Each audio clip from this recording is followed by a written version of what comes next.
रहेगा, जरा जी तो लीजिए, इतनी भी परहेज क्या, कभी कभी पी भी लीजिए। बस कभी कभी की बात की है, रोज की बात नहीं की है, कभी कभी की बात। अब इसमें कितने कभी कभी वाले हैं वो जाने। तो कभी कभी पीने में कोई हर्ज नहीं है, पर क्या पीना है?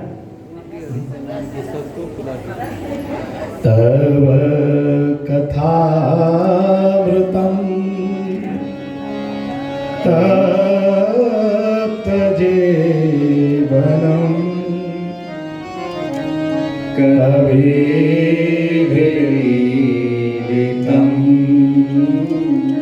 कल्मषापहम्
कुछ और समझ ले तो आपका मन जाने। मैंने कथा को पीने की बात कही है, बराबर। जेने जे अर्थ लेવો લઈ શકો, આપણે કઈ વાંધો નથી, આપણા કહેવાથી કઈ માનવાના નથી, આપણે હું કામ ના પાડવા જઈએ? આપણા કહેવાથી કઈ સુધરી તો જવાના છે નહીં, ઉલટાનો દોષ આપણને હમણાં છે સામેથી। बस आनंद आनंद है, बस आनंद लेना है। हरिवंश राय बच्चन की एक पंक्ति, क्या एक ही लाइन में पूरा परिचय। मस्ती का मन, मिट्टी का तन, मिट्टी का तन, मस्ती का मन और क्षण भंगुर जीवन, यही हमारी सच्चाई है। तो इस जीवन में सबके अपने अपने आयाम हैं। देखो, किसी को क्लब में जाकर के आनंद आता है और किसी को घर में होरी रसिया करके आनंद आता है। दोनों के अपने अपने रास्ते हैं, दोनों के अपने अपने आनंद हैं। कोई इहलोक के आनंद को स्वीकार करता है, कोई यहलोक और परलोक दोनों के आनंद को स्वीकार करता है। किसी को बाहर भोजन करके संतुष्टि मिलती है कि नहीं नहीं भाई, सप्ताह में मुझे एक दिन तो बाहर जरूरी है मेरे लिए। और किसी किसी को लगता है कि नहीं, सप्ताह में जब तक एक दिन ठाकुर जी के सुंदर मनोरथ ना करूं और प्रभु को सुंदर सामग्री ना रोगाऊं, तब तक तो मुझे भोजन करने की इच्छा ही नहीं होती, तब तक मुझे भोजन करने की इच्छा नहीं होती। वैसे भी जीव है इस भूतल पे, और ऐसे जीवों के कारण ही तो आज पुष्टि मार्ग है। पुष्टि मार्ग उन पवित्र आत्माओं के कारण, उन पवित्र जीवों के कारण है। आसुरी मुनि और भगवान शिव दोनों पहुंचे ब्रजभूमि में। सुंदर यमुना जी का तट है, कई गोपियां खड़ी थी। गोपियों ने भगवान शिव के गोपी वेश को पकड़ लिया। भगवान महादेव और आसुरी मुनि दोनों ही जब पकड़ में आ गए, दोनों को गोपियों ने कुंड में स्नान कराया है और कुंड में स्नान करते ही दिव्य स्त्री देह की प्राप्ति हुई, गोपी देह की प्राप्ति हुई। गो का अर्थ होता है इंद्रियां और पी का अर्थ होता है पान करना। जो अपने प्रत्येक इंद्रिय से कृष्ण रस को पी रही है उसका नाम है गोपी, उसी का नाम गोपी है। इसलिए श्रीमद् भागवत में गोप्या उचु, वहां स्त्री नहीं है, वहां पुरुष नहीं है, वहां सिर्फ गोपी है। तो गोपी देह की प्राप्ति भगवान शिव को कराने के बाद, आसुरी मुनि को कराने के बाद दोनों का प्रवेश महाराष्ट्र में हुआ और भगवान शिव भगवान श्री कृष्ण के साथ नृत्य करते करते उसी रास में खो गए और वहीं पे हमेशा के लिए विराजमान हो गए। जब जब भगवान रास करते हैं, भगवान शिव और आसुरी मुनि दोनों ही भगवान के रास में पहुंचते हैं। रास का अर्थ होता है रसानाम समूह इति रासः। तो रसस्य किम लक्षणम केच वेदाः नित्याः अनित्याश्च, नित्याः परमाणु रूपाः अनित्याः कार्य रूपाः। रस क्या है? तो रसो वैश्यः, रस ही परमात्मा है। रस से ही आनंद अनुभूति होती है। रस स्वयं भक्ति है, स्वयं भगवान है। जैसे मिश्री की डली श्री गोवर्धन धर है, उनमें एक बूंद जल डालो, फिर जो जल प्रपात हो वो भी मीठो ही है। तो भक्ति अपने आप में पूर्ण है, परमात्मा है, रसरूप है। भगवान ने शिव को महारास के रस का दान किया और रास का दान करने के बाद गर्ग मुनि नारद जी को कहते हैं, नारद अब जो है मैं आपको सप्त सागर की कथा सुनाता हूं। यमुना जी का प्रादुर्भाव कैसे हुआ, ब्रह्मांड में जो बिरजा नदी है वो बिरजा नदी कैसे प्रकट हुई, इनके प्रसंग में आपको श्रवण कराता हूं। बहुलास्व ने निवेदन किया, भगवान राधा श्री बिरजा भुश्च त्रिस्तपत्न्यो भवन्धरे तासां राधा प्रियातीव श्री कृष्णस्य महात्मनः। श्री हरि की ब्रह्मांड में 3 पत्नियां हैं। एक का नाम श्री राधा है, एक का नाम विजया है, विजया का ही एक नाम बिरजा है और एक का नाम है भूदेवी।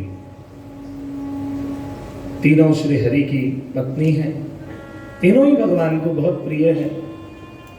कांतम कांता भाव है तीनों में। श्री राधा में स्वकीय भाव है और बिरजा में परकीय भाव है। रस शास्त्र में परकीय भाव को विशिष्ट मानते हुए भगवान ने एक दिन मध्याह्न काल के समय में एक सुंदर अत्यंत कोटानु कोटि यूथों से परिपूर्ण, जहां स्वयं श्री दामा द्वारपाल के रूप में अपनी सेवा दे रहे हैं, उस कुंज में भगवान बिरजा के साथ विहार कर रहे थे। अचानक से श्री राधिका जी को भगवान के विरह और ताप की अनुभूति हुई, भगवान के न होने का आभास हुआ। श्री राधिका जी को जब अत्यंत विरह दशा की प्राप्ति हुई, महाभाव प्राप्त हुआ। भाव से ऊपर की दशा महाभाव की। महाभाव का स्वरूप क्या है? तो प्रिय आएंगे ये सोचकर हृदय इतना प्रसन्न है कि उस प्रसन्नता की कोई सीमा नहीं है।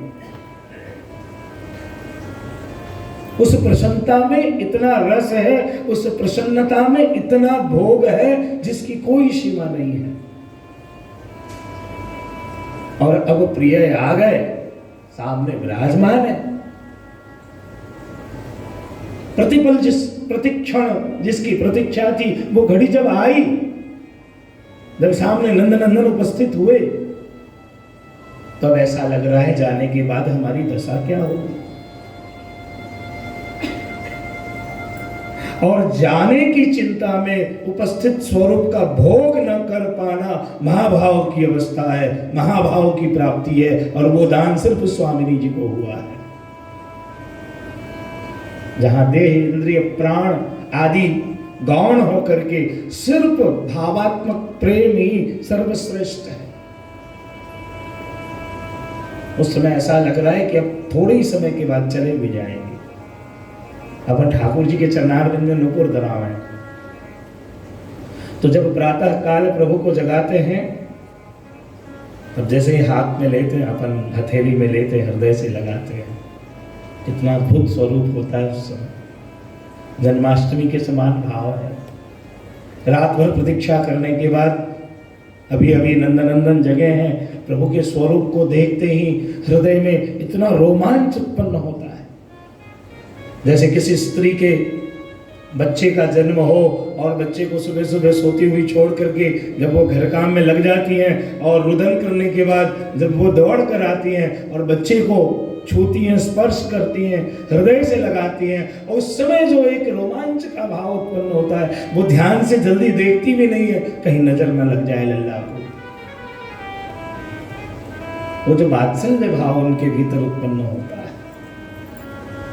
वो वात्सल्य भाव का जो स्वरूप उत्पन्न होता है, देखने की बड़ी इच्छा हो रही है, लेकिन डर है कि कहीं देख लूंगी तो कहीं नजर न लग जाए। इस भाव से भर करके श्री राधिका जी भी प्रभु के सन्मुख हैं, लेकिन प्रभु के स्वरूप का भोग नहीं कर पा रही। प्रभु में बहुत भाव है, लेकिन भाव को अभिव्यक्त नहीं कर पा रही। और वो श्री राधिका जी जब पता चला कि भगवान कहीं अन्यत्र पधारे हैं, तब भगवान के कुंज में जा रही थी। श्री रामा ने रोक दिया, नहीं जाने दिया। श्री रामा ने राधिका जी को रोक दिया, फिर भी भीतर कुंज में चली गई। जब कुंज में गई तो भगवान को तो पता चली गया था कि राधिका जी आ रही हैं। तो जो विजया है, जिसका नाम बिरजा है, उसको भगवान ने एक बहुत विशाल नदी बना दिया। वो एक विशाल नदी हो गई और भगवान वहां से अंतर्ध्यान हो गए। राधिका जी के हाथ में कुछ लगा नहीं, न भगवान मिले न बिरजा मिली। समझ सब गई कि प्रभु की लीला है, सारी बातों को जान गई। अब भगवान ने सोचा क्या करें। बिरजा को लेकर के भगवान वृंदावन में आए और बिरजा के साथ भगवान ने अलग से गृहस्थाश्रम की शुरुआत की। समय और काल क्रम के हिसाब से बिरजा के साथ ऐसी कहीं कथा तो वैसे देखो द्वारका लीला में जरूर प्राप्त है, पर कुंज में संतान आदि का जन्म हुआ हो, ऐसी कथा सिर्फ गर्ग संहिता में ही है। भगवान के वहां जो है बिरजा के देह से 7 पुत्र का जन्म हुआ है। 7 पुत्र का जन्म हुआ, सातों अत्यंत सुंदर, सातों जो है रात दिन बड़े होने लग गए। उसी समय क्या हुआ कि सातों खूब लड़ने झगड़ने लग गए। जातों ने खूब लड़ाई की। उसमें जो सबसे छोटा वाला था, वो रुदन करते करते माँ के पास पहुंचा, सबसे बड़े भाई की फरियाद लेकर के कि माँ देखो उसने मुझे परेशान किया है। और उसी समय बिरजा भगवान के साथ हंसी ठिठोली कर रही थी। जैसे ही छोटा पुत्र रुदन करते करते आया, भगवान वहां से अदृश्य हो गए। भगवान वहां से अदृश्य हुए और अब बिरजा को बड़ा ताप हुआ। बिरजा ने अपने ही पुत्र को श्राप दे दिया और सातों पुत्र को श्राप दे दिया कि तुम्हारे कारण मेरे प्रिय परमात्मा भगवान से मैं दूर हो गई, वंचित हो गई। सातों को श्राप दिया है और सातों को कहा कि तुम सदैव दुर्भिक्ष हो जाओगे, तुम्हारा कोई उपयोग नहीं होगा। 7 प्रकार के समुद्र की उत्पत्ति इसी बिरजा के पुत्र के रूप में है और सभी अलग अलग प्रकार के लवण वाले, खारा, इक्षु, रस, दूध, दही इत्यादि 7 प्रकार के समुद्र उत्पन्न हुए। पंचम स्कंद में महाराज प्रियव्रत की कथा आती है। महाराज प्रियव्रत ने रथ के पहिया में सातों को समेट कर लेकर आए और उसके बाद इनकी उत्पत्ति हुई।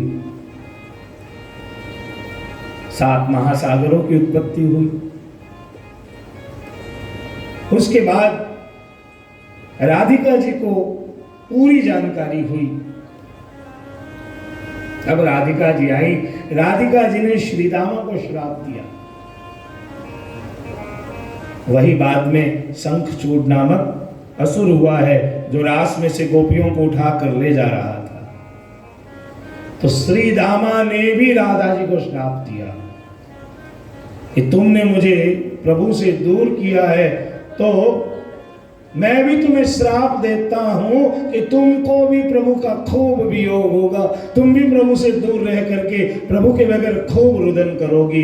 और इस प्रकार से श्राप दे करके, क्योंकि भगवान के सखा राधिका जी को श्राप दिया है। और श्राप दे करके नारद जी कहते हैं कि श्राप देने के बाद राधा जी के शरीर से अष्ट सखियों का जन्म हुआ है।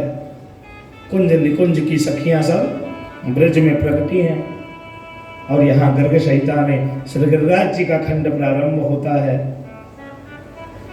अपन ने कल तो सीधे सीधे श्री गिरिराज जी में ही प्रवेश कर लिया था, क्योंकि समय की स्थिति वही थी। तो श्री गिरिराज जी के प्रसंग में हमने कल मंगल प्रवेश किया।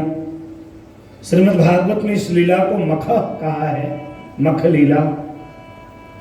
श्रीमद् भागवत में विशेष रूप से महात्म्य भी प्रकट है और महात्म्य प्रकट होने के साथ साथ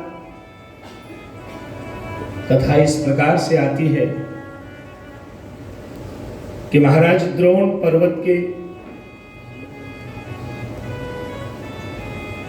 छोटे पुत्र के रूप में श्री गिरिराज जी का प्रादुर्भाव हुआ है। लीला रस की दृष्टि से थोड़ा प्रसंग भिन्न है। लीला रस की दृष्टि से एक दिन नित्य निकुंज में वहां बहुत छोटी छोटी सखियों के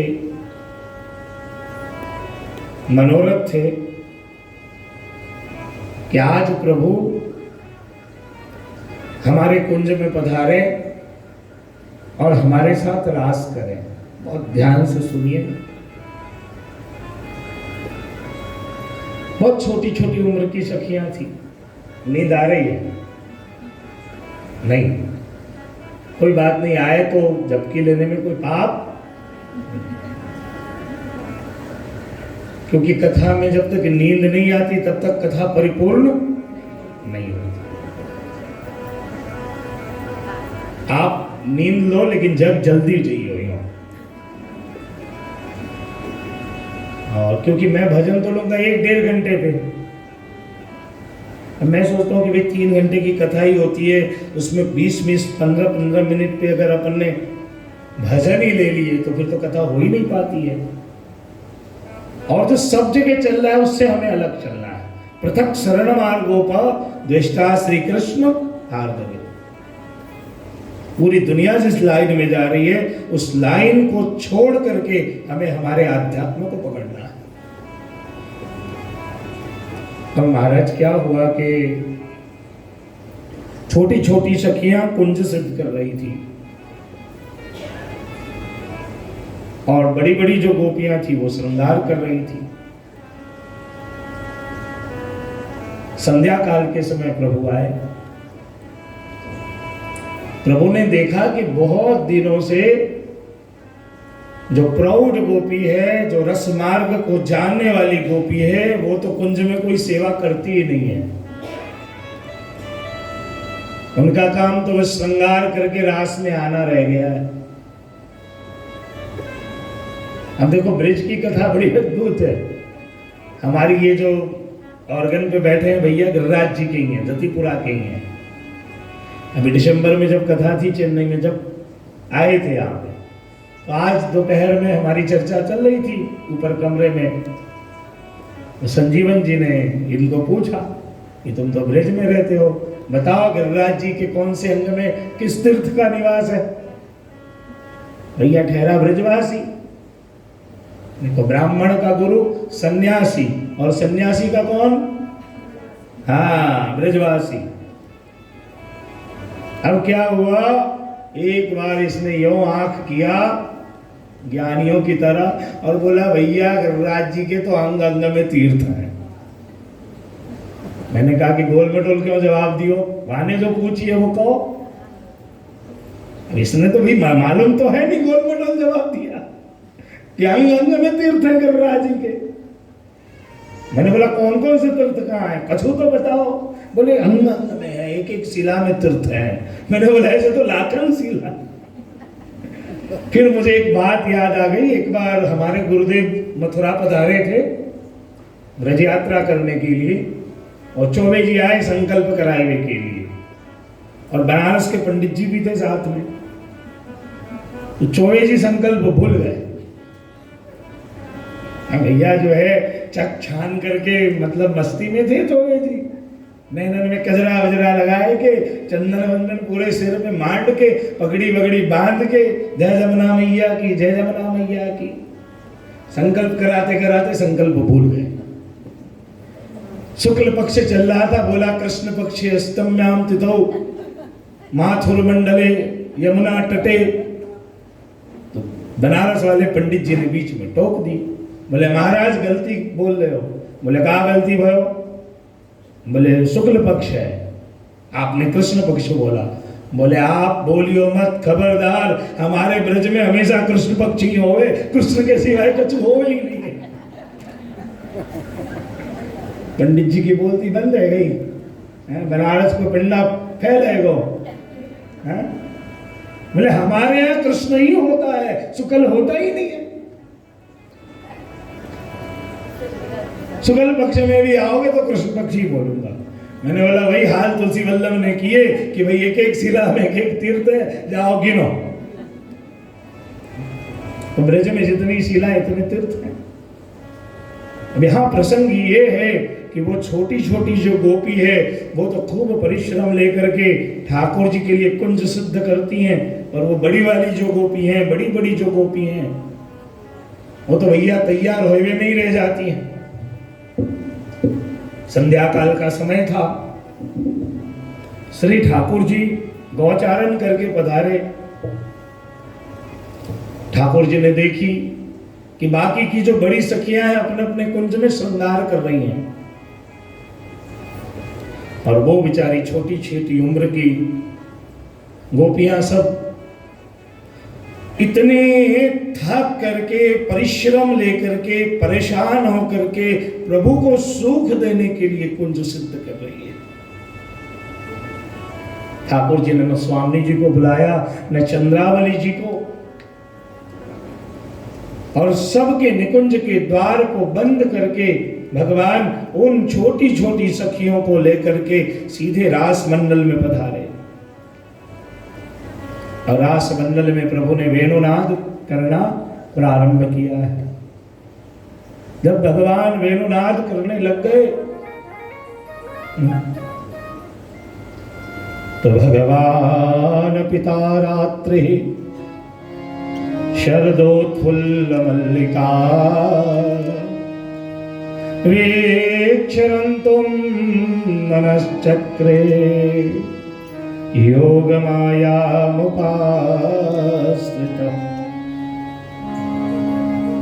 भगवान ने अद्भुत वेणुनाद किया। ऐसी बंसी बाजी बन घन में महामुनिन की समाधि लागी ऐसी बंसी। प्रभु ने जब अद्भुत वेणुनाद प्रारंभ किए और वेणुनाद करते करते वेणु के प्रथम छिद्र से प्रभु श्री स्वामिनी जी को अमृत का दान करते हैं। वेणु के दूसरे छिद्र से श्री चंद्रावली जी को दान करते हैं। वेणु के तीसरे छिद्र से भगवान श्री राधा सहचरी जी को दान करते हैं। वेणु के चौथे छिद्र से श्री यमुना जी को दान करते हैं। वेणु के पांचवें छिद्र से श्री ठाकुर जी ब्रजभक्तों को दान करते हैं। वेणु के छठे छिद्र से श्री ठाकुर जी ब्रज के पशु पक्षियों को वृक्षों को दान करते हैं। और वेणु के सातवें छिद्र से ठाकुर जी यमुना जी के जलचरों को रसदान करते हैं। आज ठाकुर जी ने रसदान किसी को नहीं किया और पूरा ब्रह्म का वो अद्वितीय अद्भुत रस उस वेणु से बाहर प्रकट होना प्रारंभ हुआ।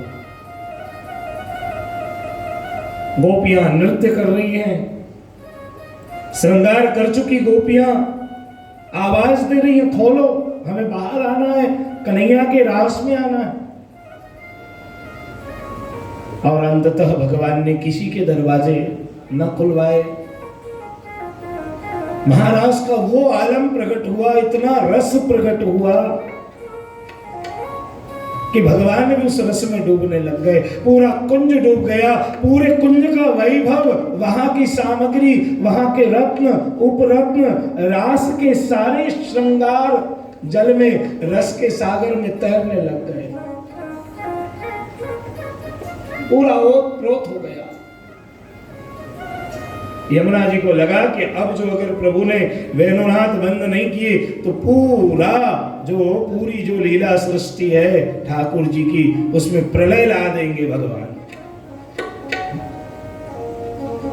और प्रभु किस प्रकार से रसदान कर रहे हैं, तो प्रभु अपने ही रस को चरण के द्वारा हरिदास के रूप में प्रकट कर रहे हैं।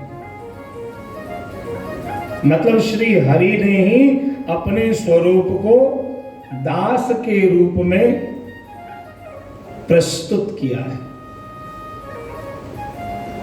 श्री हरि ने अपने ही स्वरूप को दास के रूप में प्रस्तुत किया। और जब दास के रूप में भगवान ने प्रस्तुत किया, श्री यमुना जी दौड़ती दौड़ती आई और श्री यमुना जी विचार करने लग गई कि कुंज में प्रभु के जो अधर रस प्रकट हुए हैं, इन अधर रसों का क्या करें। ये तो प्रभु के अधरामृत है। तो यमुना जी ने अपने स्वरूप में उन रसों को धारण करना प्रारंभ किया। भगवान से विनती की कि प्रभु अब आप वेणुनाद बंद कर दें और निकुंज के सारे वैभव यमुना जी ने पधरा लिए रस के माध्यम से। और प्रभु ने जितने रस को छोड़ा था, सब रस अपने आप जमने लग गया, शिला के रूप में परिवर्तित होने लग गया। और यमुना जी अपने यमुना में से उन शिलाओं को बाहर निकालती गई। बहुत बड़ा पर्वत बन गया है। तब श्री ठाकुर जी आए और ठाकुर जी ने यमुना जी को कही कि मैंने मेरे ही स्वरूप को घनीभूत प्रकट किया है। मैंने देखी कि मेरे कुंज में सखियों को बड़ा श्रम होता है। आज से मेरे वैष्णवों को किसी प्रकार का कोई कष्ट नहीं होना चाहिए, और कोई कष्ट हो तो कहीं जाने की जरूरत नहीं। मैंने ही अपने दासत्व का स्वरूप प्रकट किया है। इसी गिरिराज पर्वत की पूजा करें, इसकी परिक्रमा करें और इसको भोग धरें, सभी कष्टों का निवारण हो जाता है। हरिदास और वो लीला रस के द्वारा प्रकट श्री गिरिराज जी की शीला है। ये लीलात्मक कथा है। प्रत्यक्ष रूप से एक कथा ये है, एक रामायण काल से भी है। और एक कथा है महाराज जो बहुत ही सुंदर कथा है। द्रोण पर्वत के पास पुलस्त मुनि का आगमन हुआ।